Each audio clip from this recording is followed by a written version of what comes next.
Hadirin khotul iman rahimakumullah. Yang ketiga adalah orang yang memberi makan kepada orang yang kelaparan. Di antara doa yang diajarkan oleh Nabi SAW adalah Allahumma inna nas'aluka fi'lal khairat. Ya Allah, aku minta kepadamu untuk dimudahkan melakukan kebaikan, wa tarkil munkarat, dan juga meninggalkan kemungkaran, wa hubbal masakin, dan mencintai orang-orang miskin. Jadi kalau Nabi SAW mengajarkan berdoa begini, berarti hadirin khotul iman rahimakumullah, mencintai orang miskin di antara yang diajarkan oleh Nabi SAW. Hadirin khotul iman rahimakumullah, ada beberapa keutamaan bagaimana kita peduli kepada orang miskin. Yang pertama adalah hal tersebut termasuk kebaikan. Berdasarkan hadis tadi, doa yang diajarkan oleh Nabi SAW, Nabi minta dipermudah melakukan kebaikan, Nabi minta dipermudah untuk meninggalkan kemungkaran. Karena melakukan kebaikan, meninggalkan kemungkaran, hadirin khotul iman rahimakumullah, itu perlu bimbingan dari Allah Subhanahu wa taala. Kita untuk istiqomah itu berat. Tadi saja ketika mau datang ke Masjid Raya Al-Mujahidin ini, yakin saya terjadi perang batin. Datang. Siapa sih ustadznya? Oh, Dr. Agus. Nggak ngetop. Belum pernah melihat di TV. Terjadi perang batin, hadirin khotul iman rahimakumullah. Begitu juga pada saat ingin meninggalkan maksiat, berat. Ada orang yang menjalin cinta yang haram, ada orang yang menjalin cinta yang tidak halal. Dinasehati, jangan. Nanti juga kalau memang sudah jodohnya Allah akan pilihkan. Kesatria itu adalah orang yang berani memutuskan atau berani untuk mengikat janji, bukan PHP. Jadi kalau kesatria putuskan ini bukan yang halal, atau langsung akad nikah, itu kesatria. Hadirin khotul iman rahimakumullah, tapi ternyata berat. Masih suka di inbox, ya, masih suka BBM-an. Masya Allah. Hadirin khotul iman rahimakumullah, berat. Makanya minta dalam doa tersebut, minta Nabi SAW kepada Allah Subhanahu wa taala agar dibimbing. Yang kedua, keutamaan memberi makan kepada orang miskin dan perhatian orang miskin adalah, hadirin khotul iman rahimakumullah, akan memudahkan hisab kita, perhitungan kita pada hari akhirat nanti. Subhanallah. Hadirin khotul iman rahimakumullah, begitu banyaknya manusia dibangkitkan oleh Allah Subhanahu wa taala. Manusia menanti perhitungan Allah Subhanahu wa taala.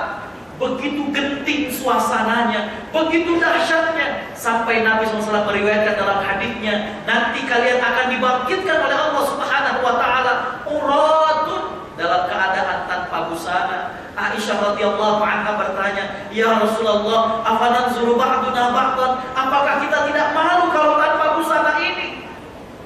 Kita melihat satu dengan yang lainnya. Apa kata Nabi SAW? "Ya Aisyah, balil amru asyaddu min dzalik." Urusan yang sedang dinanti itu lebih dahsyat ketimbang kita melihat orang yang tidak berbusana. Saking gentingnya. Dalam keadaan tersebut, hadirin khotul iman rahimakumullah, ada orang-orang yang dimudahkan hisabnya oleh Allah Subhanahu wa taala. Makanya hadirin khotul iman rahimakumullah, dikatakan man yassara ala mu'sirin yassarallahu lahu fid dunya wal akhirah. Barang siapa yang memudahkan orang yang kesulitan, Allah mudahkan baginya nanti di dunia dan di akhirat.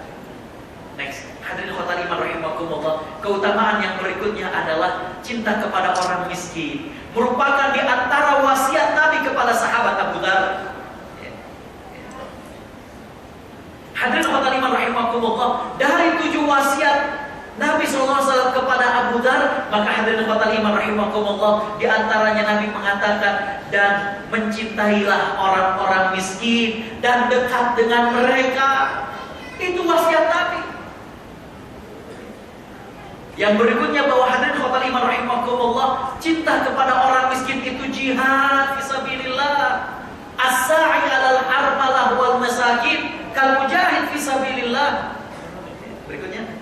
Hadirin khotal iman rahimakumullah, mencintai dan membantu orang miskin akan memudahkan rezeki seseorang. Hadirin khotal iman rahimakumullah, mencintai orang miskin akan Allah berikan pertolongan dalam perjuangan kita. Ketika sahabat Sa'ad merasa bahwa itulah kehebatan para sahabat yang Allah mengangkat dalam salah satu peperangan, maka Nabi SAW mengatakan, innama turzaquna wa tunsaruna bidu'afaikum. Kalian mendapatkan pertolongan hanyalah karena orang-orang yang lemah dan miskin di antara kalian. Dalam lafaz Imam Nasai diriwayatkan, hadirin khotal iman rahimakumullah, apa yang dimaksud Allah memberikan pertolongan, Allah memurahkan rezeki dikarenakan orang-orang miskin di antara kita. Hadirin khotal iman, Nabi mengatakan dalam riwayat yang lain, bidu'aihim wa salatihim wa ikhlasihim. Dengan doa mereka, pada saat kita perhatian dengan mereka dan lisan mereka berdoa, Allah kabul lisan itu. Pada saat mereka berdoa dengan penuh keikhlasan, orang-orang yang tanpa pamrih mengikuti sebuah perjuangan, maka itulah yang dikabulkan oleh Allah Subhanahu wa ta'ala. Hadirin khotal iman rahimakumullah, sebuah pesan dari Imam Ibnu Qayyim al-Jauziyah. Beliau mengatakan, boleh jadi saat engkau tertidur lelap di tengah malam, pintu-pintu langit tengah diketuk oleh puluhan doa kebaikan untukmu. Boleh jadi, kata beliau, dari orang fakir yang engkau tolong mereka. Boleh jadi dari orang yang kelaparan yang kau berikan makan kepada mereka. Boleh jadi orang yang sedih yang kau bahagiakan mereka. Boleh jadi dari orang-orang yang berpapasan denganmu dan kau tersenyum dengan mereka. Boleh jadi dari orang-orang yang kesulitan dan kau angkat kesulitannya. Maka jangan pernah sekali-kali kau meremehkan sebuah amal. Boleh jadi kita setengah tertidur lelap, ada orang-orang yang sempat kita bantu, mereka munajat kepada Allah Subhanahu wa ta'ala di malam hari itu. Pintu langit diketuk oleh doa mereka. Next. Hadirin khotal iman rahimakumullah, saya mengatakan sesungguhnya orang yang mulia itu adalah orang yang paling lapang dadanya. Orang kaya itu adalah orang yang lapang dadanya. Bukan cuma orang yang memiliki harta, tapi orang yang bakhil. Hadirin khotal iman rahimakumullah, orang yang tidak mau berbuat kebaikan. Next. Hadirin khotal iman rahimakumullah, ini kemarin saya sampaikan, kalau orang yang serakah itu sedih dengan apa yang tidak dia punya. Naik motor, lihat orang naik mobil, sedih dengan apa yang dia tidak punya. Tapi orang yang qanaah selalu menghargai apa yang dia miliki. Hadirin khotal iman rahimakumullah. Next. Nah, hadirin khotal iman rahimakumullah, ini sebuah kalimat yang saya berharap kita pernah merasakannya. Hadirin khotal iman rahimakumullah, setiap pemberian sebelum bermanfaat bagi orang yang menerima, dia akan bermanfaat bagi orang yang memberi. Apa manfaatnya?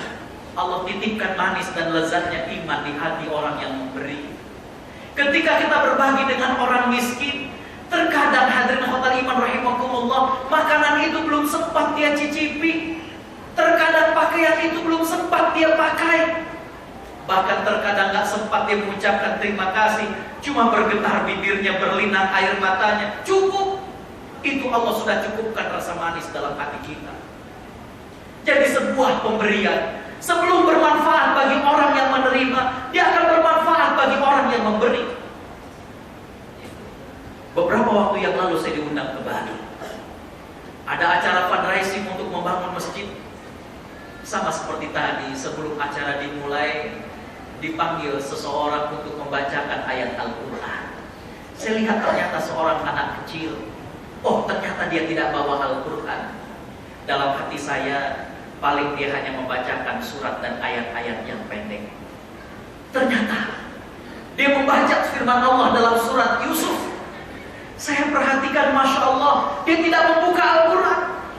Selesai dia tilawah, MC-nya kemudian menjelaskan kepada kita, yang tadi itu adalah ananda kita, berusia 11 jalan lebih, ya, kelas 6 SD dan sudah hafal Al-Quran. Masya Allah. Saya ketemu sama orang tuanya, saya bilang, Mas, karena asalnya dari Jawa, saya titip anak sampean untuk jadi ulama dari Bali. Ayahnya tersenyum kecut. Saya kemudian dibisikkan, maaf Ustaz, ya, ayahnya hanya seorang gaib. Ya, jadi kalau ada tamu, turis, dia gaet, dia dapat uang, kalau tidak, tidak. Makanya anaknya juga di sekolah SD biasa, bukan SDIT. Saya bilang, sekolahkan Mas di pesantren. Kita akan cari dananya dari Jakarta. Titip. Ya.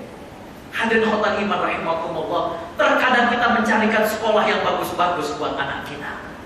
Terkadang hadirin khotal iman rahimakumullah, kita jajan, makan dengan kawan-kawan, ternyata itu cukup untuk menyekolahkan anak-anak tidak mampu tapi layak seperti ini.